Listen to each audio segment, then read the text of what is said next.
beta crashing on PC. 1. Update GPU drivers. NVIDIA. Use GeForce Experience or download from NVIDIA. Please open your app to see this link.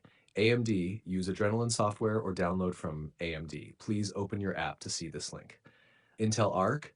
Update via Intel Driver and Support Assistant. Please open your app to see this link. Always clean install GPU drivers with DDU, display driver uninstaller, if crashes persist. 2. Verify game files. Steam, right-click Properties, Installed Files, verify integrity of game files.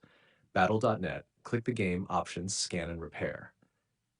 Hummer 3, disable overlays, turn off Discord overlay, disable Steam overlay, disable GeForce Experience overlay, exit background apps like MSI Afterburner or Rivatuner. 4. Run game as administrator. Go to bo7.exe, right-click Properties, Compatibility, check Run this program as administrator. 5. Check Windows security features. Press WinR, MSInfo32, ensure secure boot equals on, and TPM 2.0 equals ready. If disabled, enable them from BIOS, can prevent crash to desktop. Number 6. Install latest DirectX and Visual C++. Install DirectX end user runtime. Download, please open your app to see this link.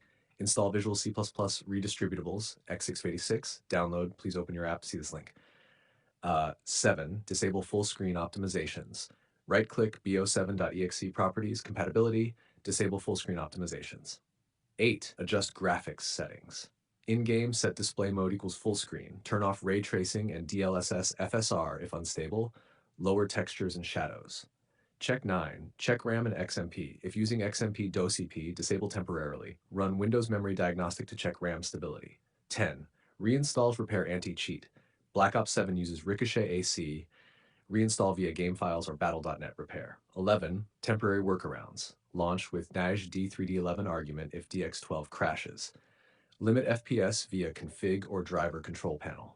Disable overclocking GPU, CPU. After doing these, most users fixed startup crashes, CTD, and freezing issues in the Black Ops 7 open beta.